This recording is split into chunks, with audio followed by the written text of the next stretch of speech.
20s and 30s, and we have one that's actually 41. And then our youngest seal is 7, but then after her, then there's one who's 22. So, and then the sea lions, our youngest are 2 and 3, and then our oldest is 27. And we have 2 that are 26, and one that's 10. So quite a range in ages. How long do they live? I'm going to talk about that, but usually out in the wild it's their late teens and early 20s, but in human care they live a lot longer. So. That's the same one that did that same thing earlier. There you go. Oh. They must know that it's feeding time. Yeah, he's one of our males. We have 2 males. Besides discrepancies. Oh, there they are. Yeah. That's okay, they come 2 sea lions and you stay up against it. Over there. Hi everyone, welcome to the Oregon Coast Aquarium. My name is Emily and I'm an intern with the mammals here. And today I'm just going to be talking to you a little bit about how we train our seals and sea lions. So here at the aquarium we have 6 California sea lions and 8 harbor seals that share this exhibit. And with us today, to help me demonstrate some of the ways that we train our animals, is Quill over here by the window. And she's 26 years old. And then over there, the big male, that's Koa. And he is 10 years old. And then Catalina was out here too, but she might be behind the scenes for a little bit, but she'll come back. And she's 3 years old. So, as I said, Quill is 26 years old. So who thinks that's young for a sea lion? Who thinks that's old for a sea lion? Awesome. So Quill thinks that's old. So usually sea lions and seals live into their late teens and early 20s out in the wild. But here in human care, they will live a lot longer. And that is for a couple of reasons.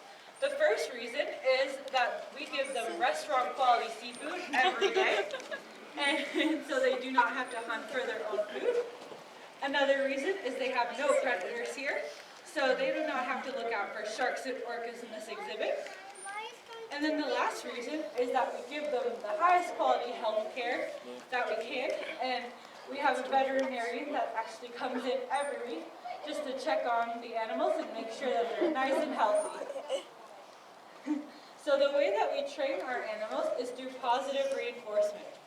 So positive reinforcement is simply when the animal does a behavior that we would like to see again. We will give them something that they find reinforcing. So for example, a fish.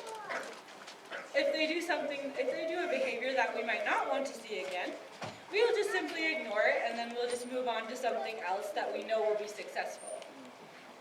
So you'll probably hear throughout the session our trainers saying the word good or blowing their whistles. And that's just to let the animals know that they've done the correct behavior and that their reinforcement is on its way. So one of the types of behaviors that we train are called management behaviors.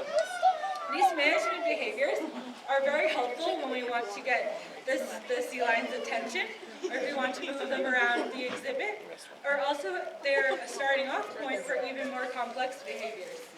One of those management behaviors is called a target. So you notice that Bernie over there has a target pull. That's kind of like a Q-tip. And so that's just what we use. And we also will use a hand target as well. And the sea lion can be used to train other behaviors. So the second type of behavior that the sea lions will be trained is called husbandry behavior. This is just a simple term. This is just a more complicated term for medical behaviors. So these husbandry shop, and the proceeds go towards the aquarium. So definitely check those out. You'll notice that our trainers right here are working very closely with the sea lions. And that's because they have some great relationships with them. They built up over the years through that training. But we just want to remember that if you see a seal or sea lion out on the beaches or on the bayfront, just make sure you keep a safe distance away. This is less dangerous for you and also less dangerous for the the animal as well. So just remember that. And they are also protected by law under the Marine Mammal Protection Act. So we're very lucky to have these animals right here on the Oregon coast. And we would love for them to stay here for a long time.